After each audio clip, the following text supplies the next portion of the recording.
Hello there everyone, and welcome to another edition of Lydia's Crafty Corner with me, Lydia, in my little crafty corner.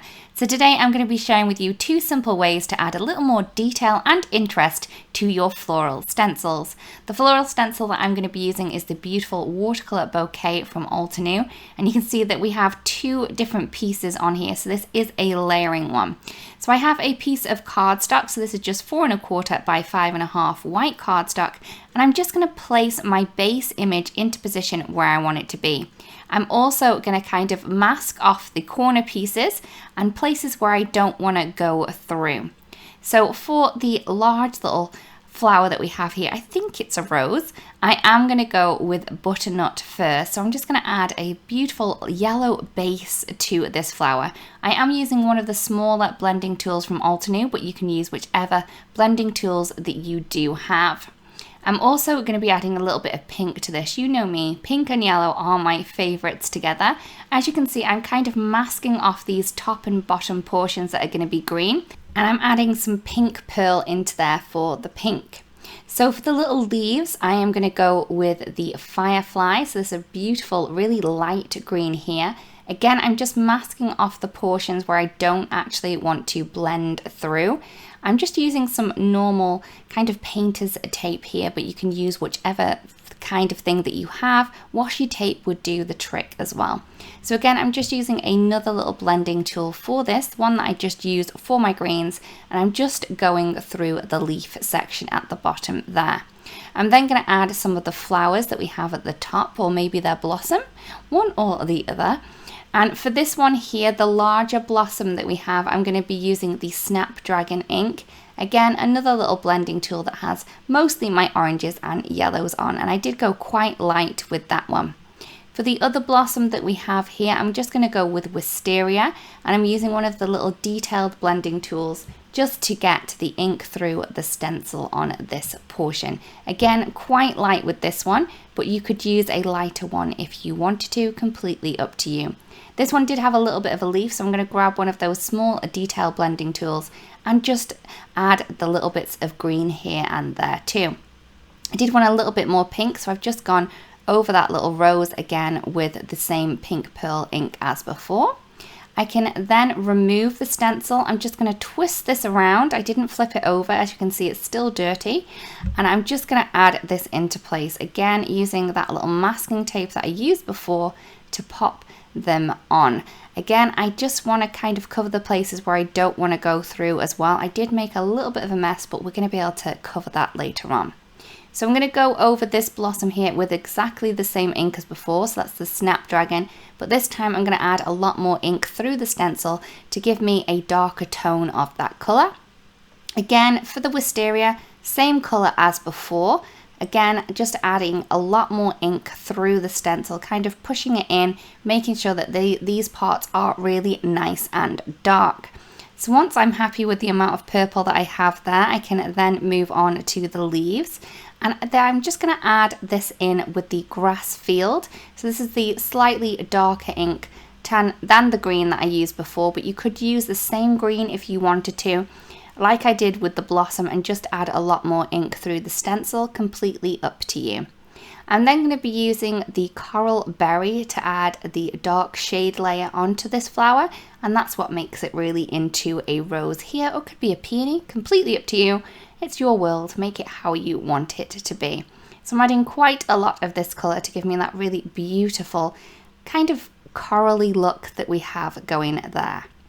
Now the first way to add extra detail to your coloured stencils once they're already done is to add a little bit of shading with another kind of medium. I'm using the Woodless watercolours from Altenew, and I'm just going to add some shading where I think it would be the darkest.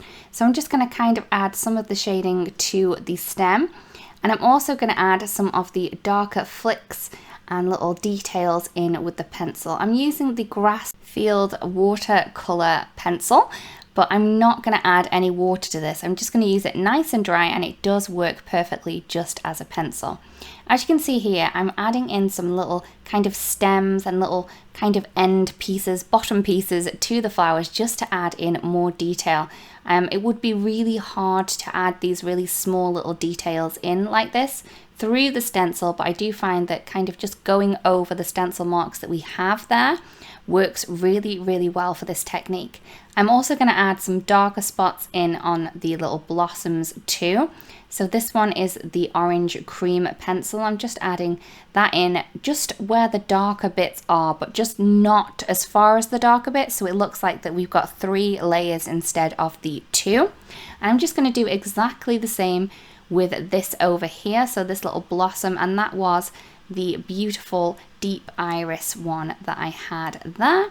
And then I'm going to add the ruby red just to kind of add a little bit more definition into these petals, kind of just playing around, making sure that I've got some more dark pieces in there. I'm just going to separate this end piece here that you can see just to make it look like that there's more petals there than there actually are.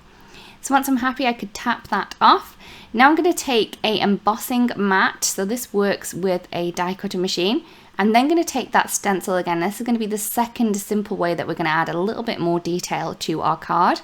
And what we're going to do is we are in fact going to emboss this stencil. So it's going to push the image up and then keep the rest of the card flat. You may need to wiggle this around a little bit so everything just fits in while you run that through your machine.